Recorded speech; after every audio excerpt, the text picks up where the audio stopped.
What's up, y'all? It's the Kid Loso. That's right, Young OG, man, here letting y'all know what y'all watching. I don't even know if y'all understand what y'all watching. It's Jazzie Belle TV, man. The best TV you could possibly watch. Y'all keep it right here. Nice. Hey, what's up? It's your girl, Jazzie Belle. You're watching Jazzie Belle TV, Live, Laugh, Blog. And we are here at Shade 45. You already know I do my co-hosting thing with DJ K Slay. So first up on Jazzie Belle TV is our interview with the homie 50 Cent. Okay, so 50 Cent is up first. You already know he's a legend in the game, so he needs no introduction. So y'all check that out. 50 Cent, Shade 45, holla. Shade 45, Street Sweeper Radio, DJ K Slay, Drama King in the building, Jazzie Belle TV in the building, Straight Step Magazine in the building. Okay, we got a special guest in the building, long awaited. You understand what I'm saying? I ain't got to do no grandiose introduction because the nigga put his work in already. We got. And you say New York City. 50 Cent is in the building. There we go. Queens, what up? Everything good. You know, the first thing I do is I get in there, I go, okay, where the book at? I get the book. This shit always get me confused, too. I don't know what I'm doing. Selection. It is. It's exciting, man. It's exciting. This is the wonderful world. Look at this, man. Anything you thought, if you didn't actually see it before in person, yeah, you gotta just get a little close up so you can see it. Yeah. Some of this shit I just be wanting to poke to just make. Let me see if it moves. Taste the authenticity. Yeah, Test it, no, you said it right. Taste it. Oh, okay. Let's go. I might have to figure that out right there. Some kind of fabric on the body, something like that. No, not scratching stuff. Everybody ain't smelling good. We ain't gonna do that. Yeah, right? That's really your thing lately. Can you keep that one? Sniffing women? Hell yeah. Freaky deaky over here. Yo, we'll see. What's this new shit with you? You're not gonna start new things. You're not gonna start new things. Who's this, man? How you should get to do both? Well. What's it? Look at this. Was it Dreamy Robinson? Yeah. He must be popping. We got in the middle of the Atlanta. Yeah, straight stuff covered out. Yo, 50, you know we like to bring out new shit. You know, we've been doing that. You understand what I'm saying? New talent. After and it's chocolate too. We need to put that on the big joint.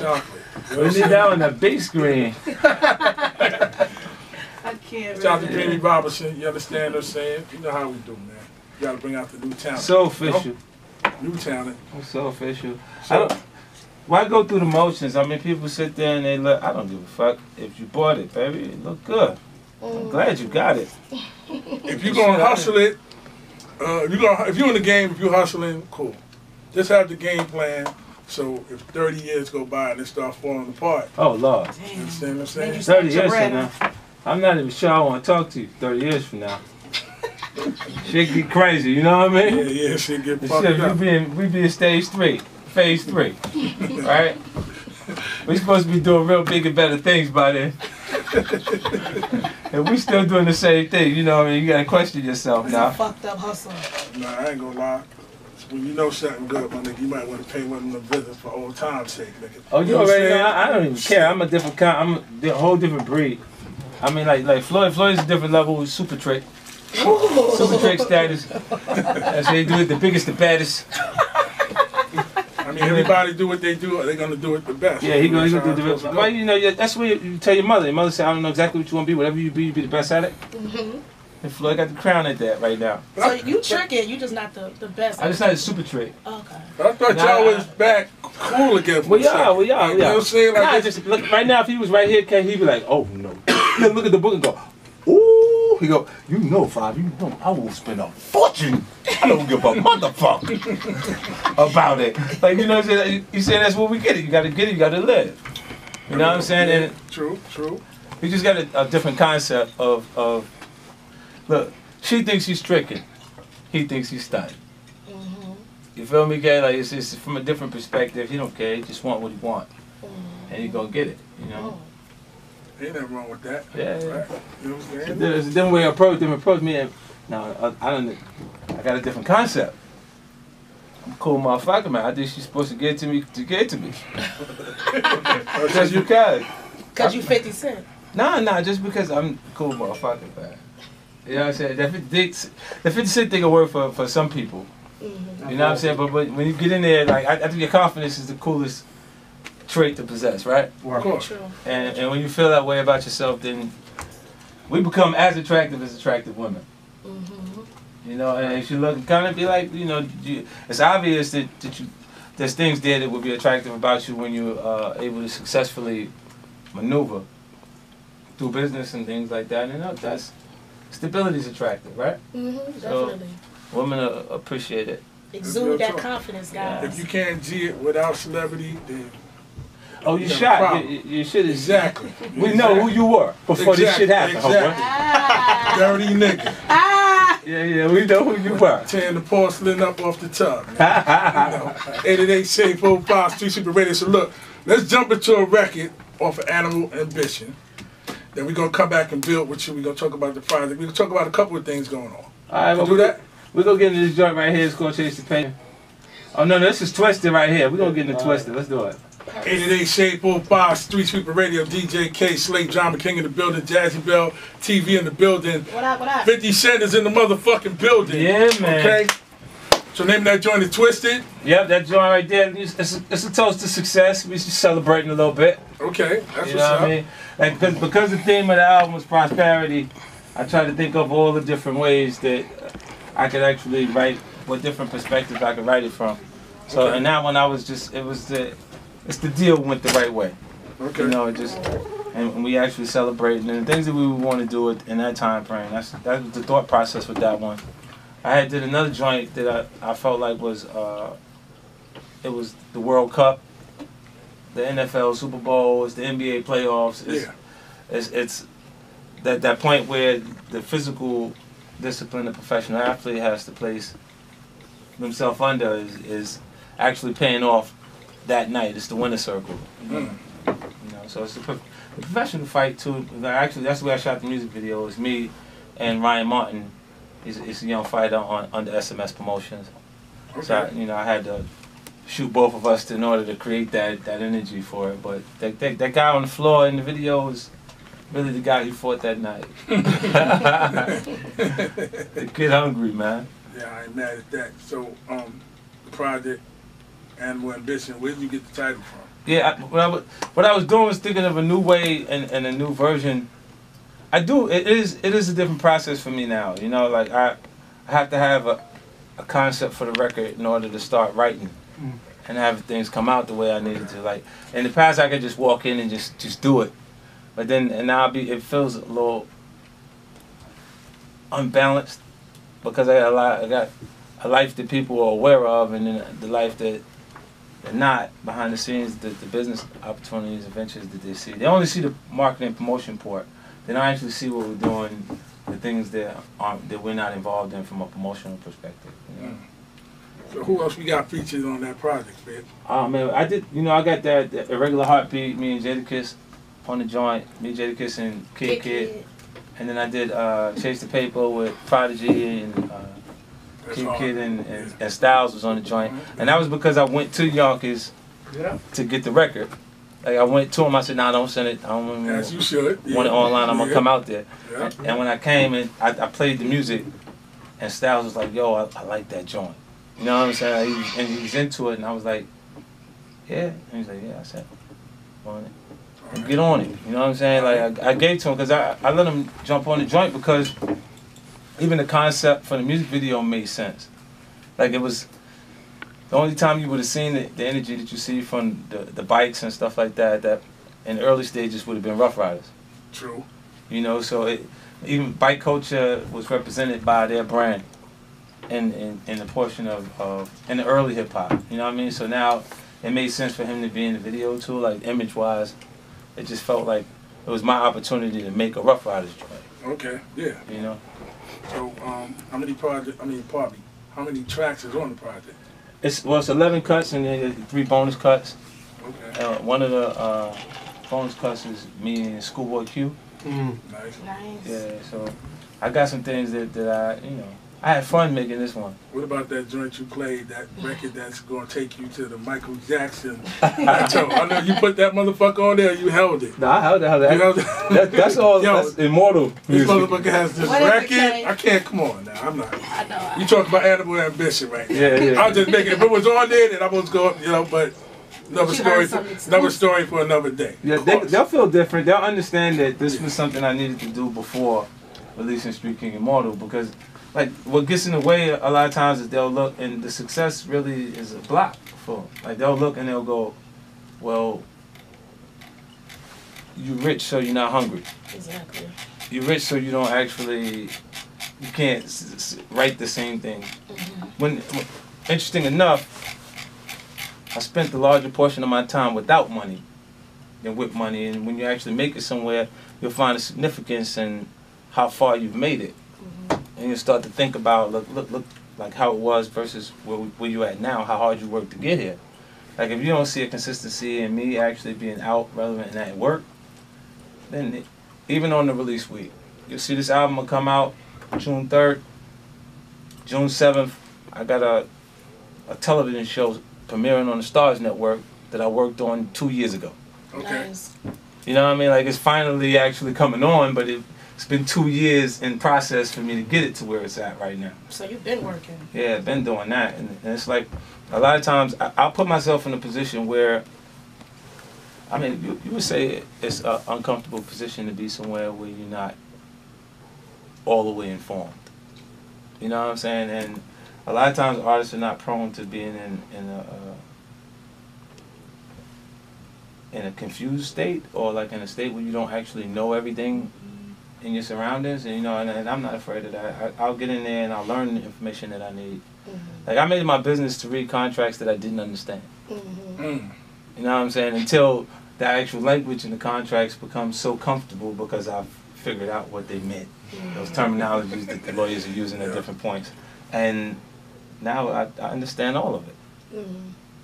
You know, so that it just makes people don't like to be under uncomfortable situations, but the learning process, the learning curve is an uncomfortable situation. It's going to be when you find yourself not knowing everything.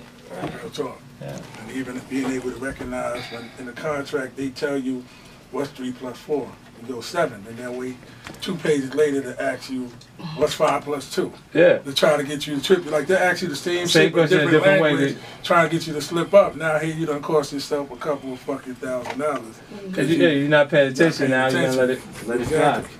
888 Shade 45 Street Sweeper Radio. 50 Cent is in the building. He live. 888 Shade 45 Street Sweeper Radio. K Slade, Drama King in the building. Jazzie Belle TV in the building. 50 Cent is in the motherfucking building. Okay. So now 50, I'm about to ask you a question the world wants to know. All right. Is it any way possible, because in time, they'll ever see another G Unit out? I don't know. Like, you know, I think if they get focused and get out to work, I mean, we get together. Like, I let them like my younger brothers too. Like, Exactly. we traveled, we've been around each other, we did a lot. Like, they all made millions of dollars. Like, I wouldn't say, nah, I'm the only guy that ain't gonna actually do it. I would write with them and work with them. I want to see them do as well as they can actually do. Okay. You know what I'm saying? I do feel like they're underachievers. I feel like they could have did more.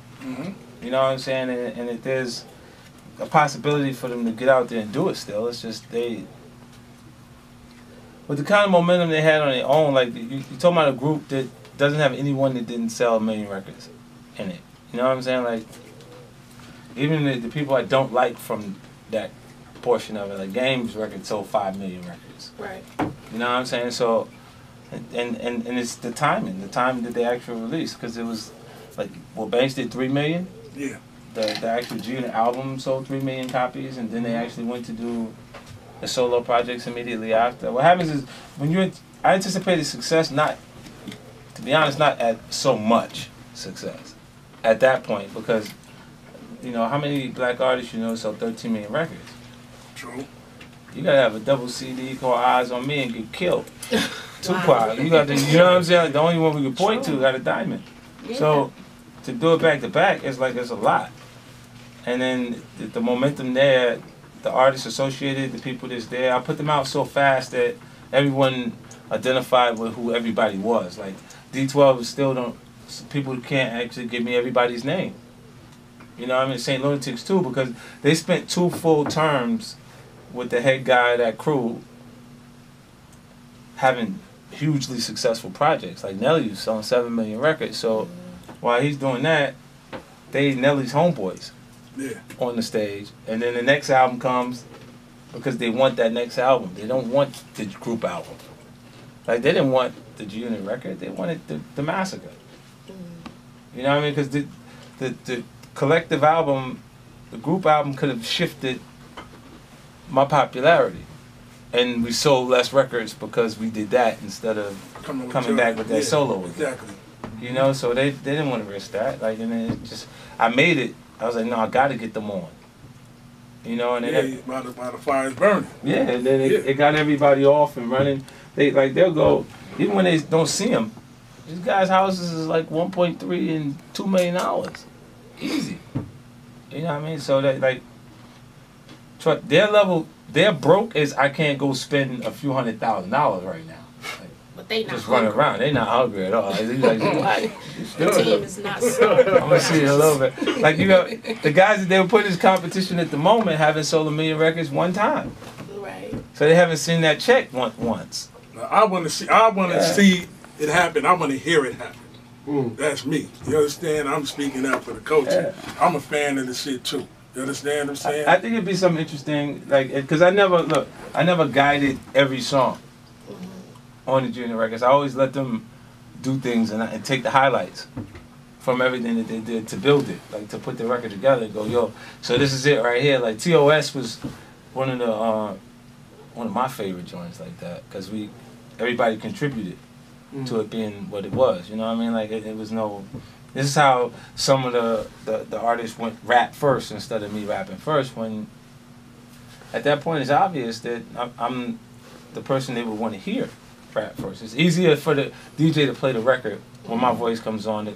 It's no difference between Wayne and a Young Money joint. Right. Yeah. You know what I'm saying? It's always set up for them to be under or outshadowed. But it's a double-edged sword, because sometimes if the lead artist goes first, after that niggas want to cut it. Right. Some sucker DJs, they're gonna cut the joint. Yeah, want to get in. You understand? That's it's like that. So It's sometimes just set up that way. yeah, it's just set up that way. You Yeah. understand? And you got different talents, you got different skill sets. You know what I'm saying? Like, look, my life is the backdrop for the themes to G-Unit music.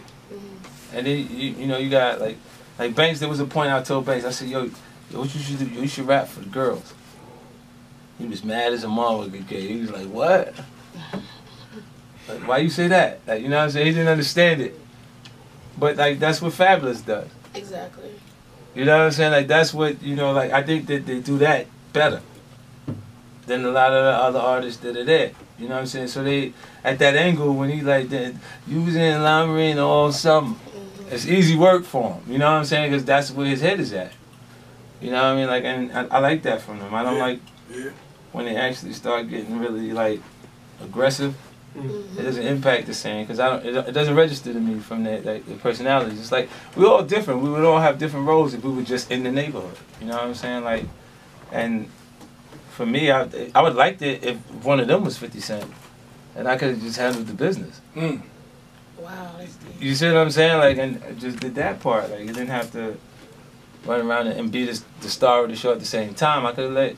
If Yayo was 50 Cent, I would have really run this shit. Really running So this do you feel motherfucker. comfortable, like, more behind the scenes now with you starting off, 2002 with the whole Get Rich or Die Trying, and now the 50 Cent now? Do you feel like you want to be that guy, wearing the suits and the tie and the executive hat? Well, yeah, but I'm more prepared for it. I'm prepared for it, and I have a comfort in places where I wasn't that comfortable. Right. 50 Cent can never be behind the scenes. It's too late. It's He's too gonna late. always be 50 Cent. With certain people, it's too fucking late. Right? Like, you understand what I'm saying? Like, even Mike Tyson, right? Even with him, it's no such thing as behind the scenes. So Right. Mike is Like, with special. nothing. When You you know think about people as champions, because you brought it up, right? I don't care who they are. Like, Mike Tyson means something to the culture is different, because in the period that Mike was a champion, there was a point that he convinced us that there was no man on earth that could beat him. And that's the difference between that and you maneuvering, because we see the best fighter in the world pick who they fight. At this point, we see them go, oh, no, I don't want to fight that guy. Why? That undefeated shit is gone. The undefeated shit is gone if you get in there with the wrong one, chap. You know what I mean? Like we understand now. Not another stab. No, it's not a stab. It's the reality. It's the truth. It's the truth, man. Like you don't say it like it's there. Like with Mike, I couldn't see anyone that I go, man. Like you was signed the contract to fight him, and your moms would be like, you did it. It's a fact. Are they gonna pay you? How much they gonna pay you? He didn't have to fight Buster Douglas, who he took that fight. He didn't have to do that fight. They go, don't worry about He it. didn't have to. You know what I'm saying? Your mom would give you that moment, like, oh, don't worry about it, baby. You're gonna be all right. As long as they got ambulance, Yeah. ringside. Hell yeah, that nigga gonna kill the ambulance. Everybody, get everybody ready. Let's make this shit over quick, man. You know what I'm saying? 88-8-45 Street Sweeper Radio, 50 Cent in the building. What's the next jump we gonna hit, Pip? Let's get another joint on. Pilot? Yeah, we're gonna get in the pilot. I feel like that sometimes. You know what I'm saying? I be feeling like I got on some fly shit. 888-845 Street Sweeper Radio, K Slade, Drama King in the building, Jazzie Belle TV in the building. My nigga 50 Cent is in the motherfucking building. Yeah. Animal Ambition. Okay. Sounding hot. I mean, you out here, you swinging, you coming out swinging. I'm feeling good, man. How you feeling right now? What's the vibe like? I mean, I think the people see the consistency again, you know, with the music coming back with consecutive joints every week. You know, I know they got a low attention span, our audience, as far as the hip-hop audience is concerned, so yeah. I need to give them something where they can actually heat up to me and know that I'll show the consistency during Street King Model. That's what this project is about for me. So on the week of the release, June 3rd, this album I hit the street, and during that week I'll be announcing the street date for Street King Model.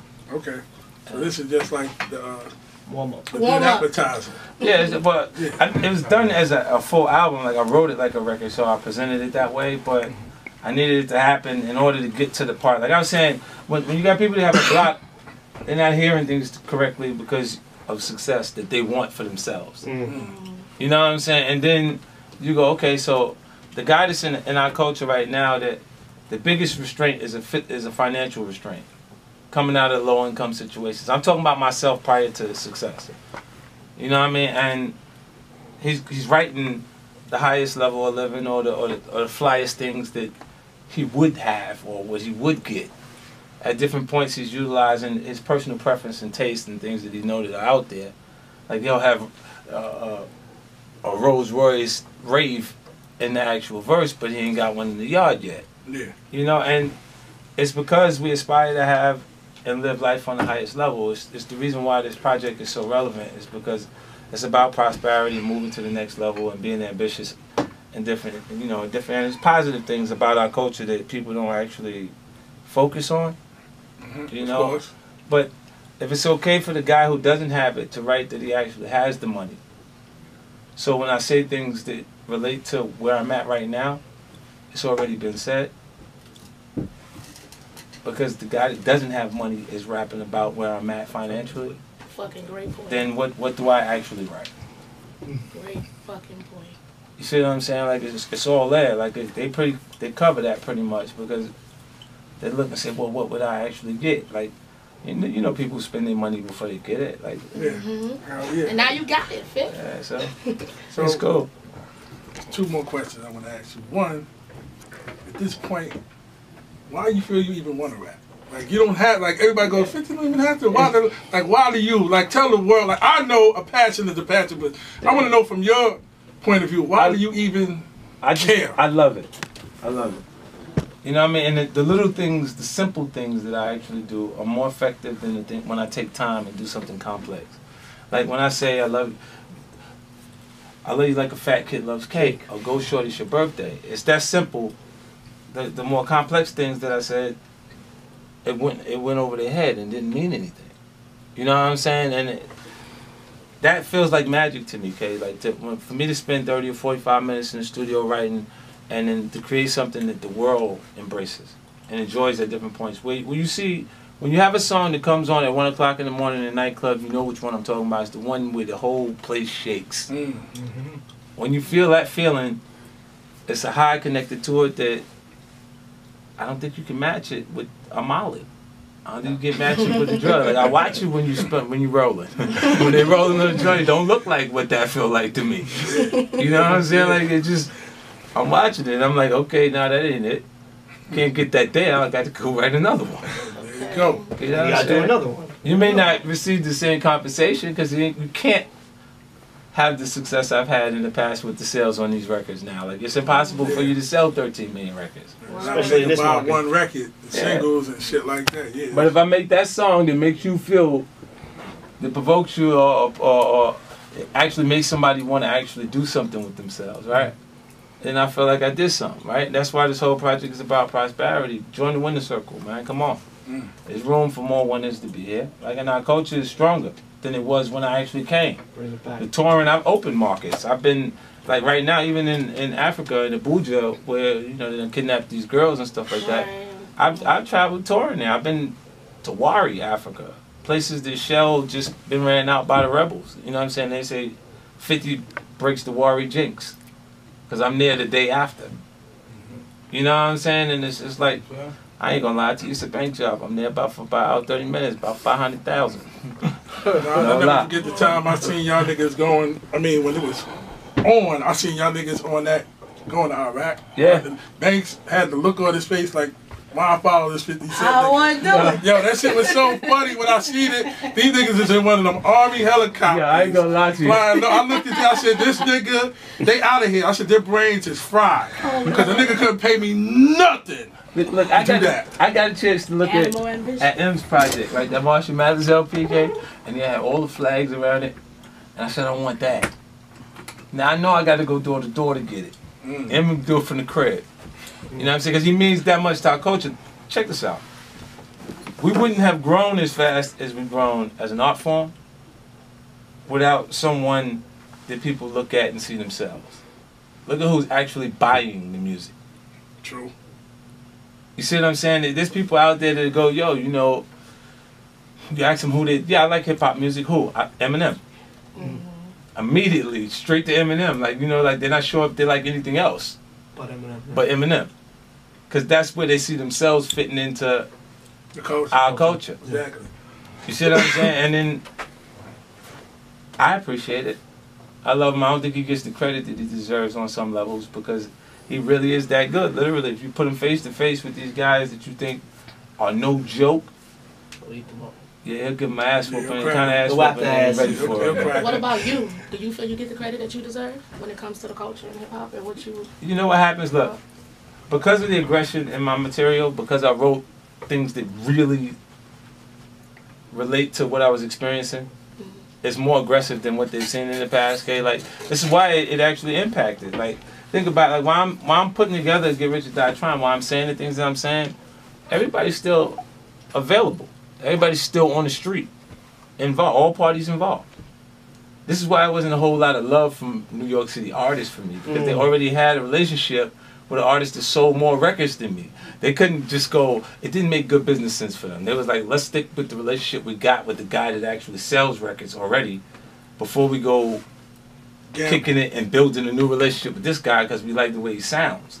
You know what I'm saying? And then when things shift and the tables turn, I go, man, I kind of got an anti-approachable vibe. Like, don't you come over here. 50 was, you know what I'm saying? Like I remember you, but you know what? Sometimes that's the stance you got to take in this game, man. Like, don't forget, especially when a lot of people didn't realize after a while. I say about 2003, the rap game was the street game. Yeah. All the players and the OG, even nigga OGs or whatever from behind the scenes is in the game. So it was the same element, except for it wasn't drugs being pushed, it was music. Yeah, it shifted because look, I remember a specific, like growing up, the guys that hustled around me, had more money than rappers. They had more money off the corners. The corners was making millions of dollars. So, like that rope chain that you seen on LL neck, he seen it on the hustlers' necks before they actually got it. You know what I'm saying? They had those in Harlem 10 times before the actual artists started to have these things, and then it evolved. Exactly. You know what I'm saying? Now it changed where the actual artist is there to do these different things and making good money. You know what I'm saying? And the major corporations understand why. Look at it. Everything I do business-wise was considered a crossover if you ask EPMD. It was the crossover. You wasn't supposed to connect yourself to no major corporation and be doing anything other than being an artist. The art form was enough at that point. Like, what did you want? Real talk. You know what I mean? And T-shirts. yeah, I only did that because I already had a bad boy vibe, and who's gonna tell me what to do? You know what I'm saying? Stuff that I want to do. You know what I mean? Everything that you want to do and get what you can get while you can get it. Case in point. 888-J45 Street Sweeper Radio. Renee giving me the high five. That's You know what I'm it. saying? 50 Cent, I want to thank you for coming through, but there's one more question I'm going to hit you with. All man. right. And I think everybody wants to know, because I seen, what, Shy Money, 50. What's, my nigga, Yeah. what's going on? I'm trying to figure it out myself. Y'all niggas started, like, it came into the way, like, certain things, I'm not going to lie, I don't want to see. Now look. Like, you understand what I'm saying? Like, Okay, check this out. If I actually come somewhere and they go, oh, Shamani, yeah, and then you go, oh yeah, and then I go, when I get off the radio, I go, yo, where you go? Where you at? I said, oh, no, he jet it. What you mean he jet it? You see what I'm saying? And I'm like, oh, so okay. So he must have I put the flash Gordon joint up. yeah, my nigga. Like, where you running? But you know what they do? They know this. Check this out, okay? You ever heard the phrase, my enemies are my friends? Yeah. Okay, because I had issues with Preem, Bags and Troy, and it was a cool place for me to have a conversation. You see what I'm saying? So when I see people gravitate to people that have negative energy towards me, then I feel they want to like. I feel they have something in common, that common ground of that negative thought on me. Like, and I don't understand. I don't even have a specific. I don't have a thing that I could point to why you would actually be running out of a place like I'm looking for you, or avoiding seeing me. But I'll assume that you've done something that's making you run out of the place when I don't know what's going on. Did you attempt to reach out to him, or you like, fuck that? I had to get on the phone with him at some points, but I haven't spoken to him in a while either. See, whenever people are in an excellent position in their life and really earning a lot, and they're not doing the same thing as they used to, because they're not earning the same amounts as they actually used to in those periods. When they're not, they kind of look for someone to blame. Now you know that they'll look and go, whoever's still in that space did that to me, so you could like cut me out the deal, or you can feel those feelings at some point. But in all reality, I never beat nobody out of nothing. I got a reputation for maybe. I don't have a problem with the altercation. You say you want a problem, I say no problem. You know what I'm saying? Like that's a character trait of mine. But where I'm from, we meet aggression with aggression. You want bump, we're gonna do it. It's gonna be a bad outcome. That's it. You know what I'm saying? And then if you've never heard anyone say I didn't pay him. I actually have a reputation for doing things that more than they should have actually received. You see what I'm saying? Like, even the G-Unit deal, the reason why I had to be dropped from Interscope is because the contractual agreements said that they were due $750,000 in advance for that next project. Because you want to run that. Right, why pay that when you know you can go get gold oil in my grill for 60 grand?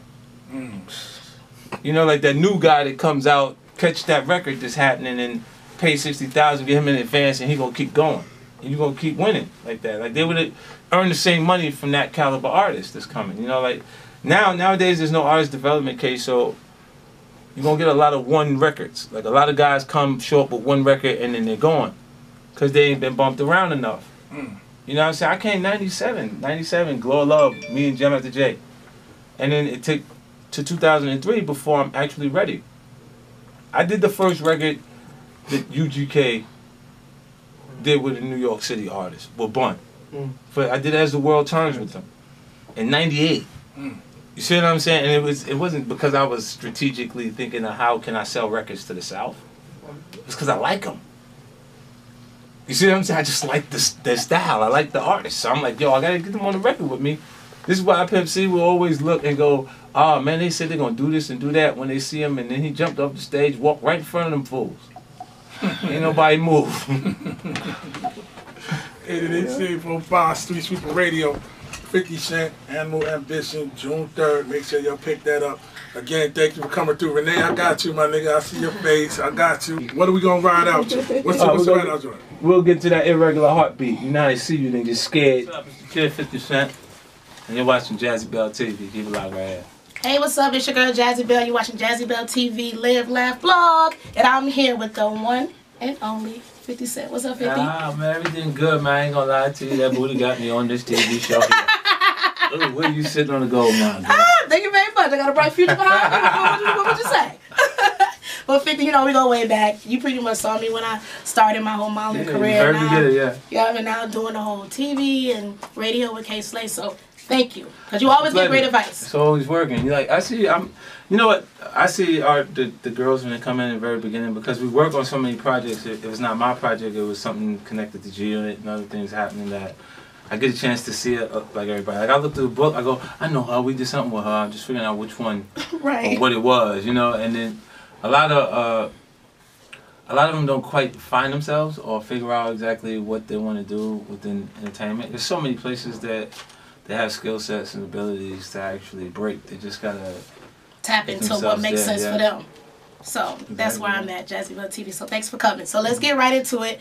The album, June 3rd. Yeah, June 3rd, Animal Ambition will be out. It's first record in a long time. It's an independent project, so I decided to launch it different from the other albums I put out in the past. I had to shoot all the music videos in advance because I wanted them to come out on time 1 week after the next to sustain the audience, because hip-hop has a youthful-driven audience that kind of has a low attention span. Yeah, we do. It used to take 6 to 8 weeks for your record to reach a position that we would know whether it was a top 5 or a #1 record on some levels, and now it's taking 20 weeks.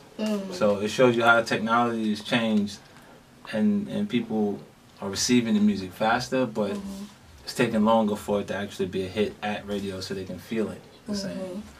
But you are 50 Cent, so I don't think you will ever have a problem with knocking out these hit albums. But it's so funny, because I know, to me, back then, I thought at one point you were perceived to be the most feared man in hip-hop.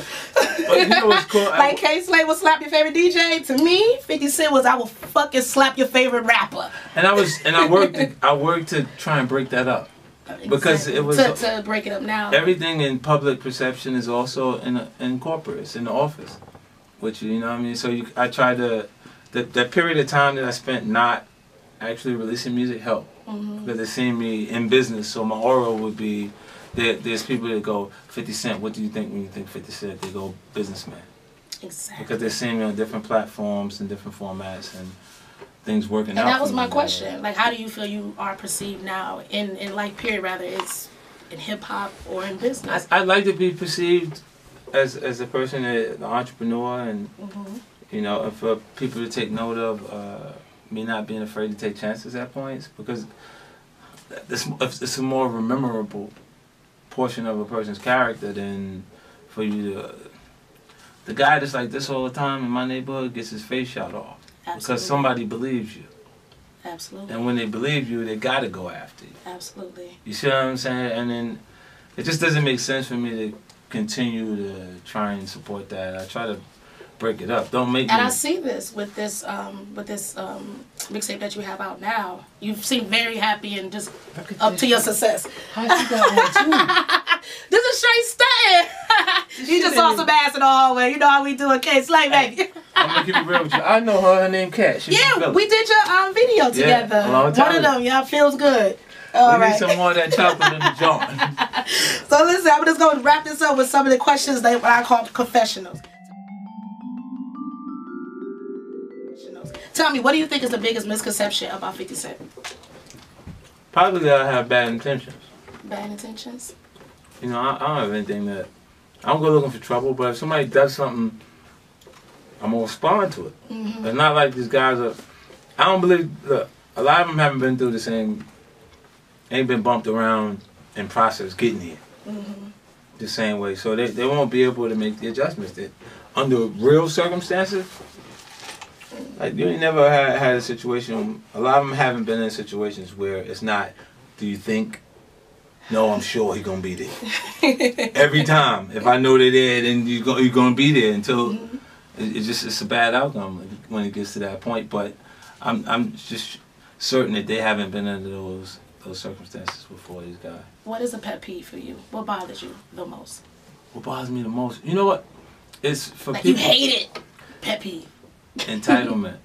Entitlement? Entitlement is the worst thing for me. Like for people to be around and for them to have a feel like you should do something for them that doesn't make any logical sense to me.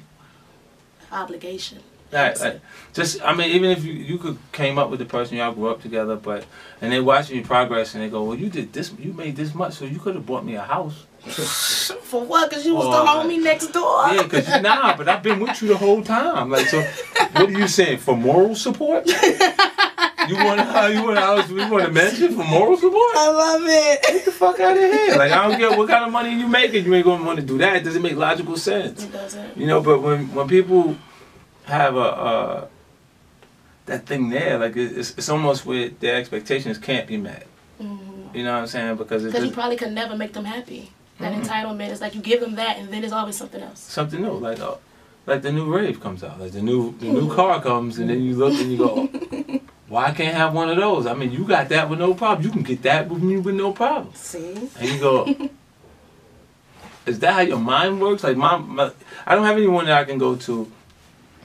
I actually have to look at the sky. I have to talk to my higher power. There you go. At points that I have to make things happen, or if there's some sort of pressure there in any kind of way. You know what I mean?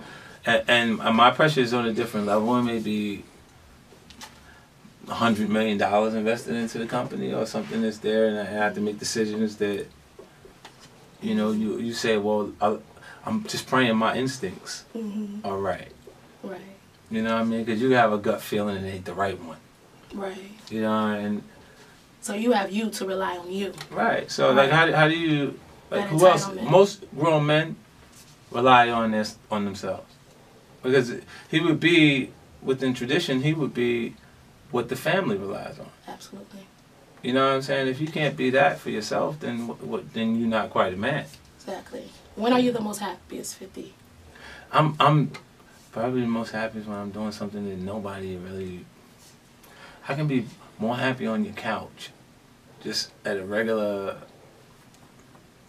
just normalcy, just chilling, cool shit. Like they didn't have nothing to do with that you missed that when you was in there talking about, you know, I wish I was just sitting back and it was me. Yeah, like I would be the regular, because then I would be able to operate all the business portions of it and let them be the artist. And then, you know, when you look, that would have been an easy fit. Like, I didn't have to be the person to jump up and down about it. I could just do everything else in business that was there. Then we wouldn't have you like we have you, baby. Yeah, yes. It's different. And they ain't disciplined, man. They ain't even did push-ups since they was in the shop programs and shit like that, man. They had to be in turning to jail joints to do it. Another question, only because the ladies want to know. Give me what's your biggest turn-off during sex?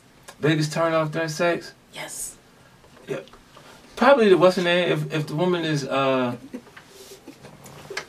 I just feel like something funny will come out. What is the biggest turn off? You know, I think for me it would be if she's new to the cock. She don't know what to do with that tool. Just making the adjustments. If she's not like sometimes like I don't need a new car. I need a car with low mileage. You know, you don't want a brand new car. That shit is just too difficult to go ahead and. I got, you know, it's like a basketball player trying to fit into a little smart car. You know, it just don't fit. All right, so I'm going to wrap this up like I do with all the guests on the show. Give me one word to describe the feeling that you're in right now. Not a phrase, not a sentence, but one word to describe the state that you're in right now in life. Oh, man, success. Success? Yeah, that's it. Success. Well, that's it with Jazzie Belle TV. Thank you so much, 50, for the interview.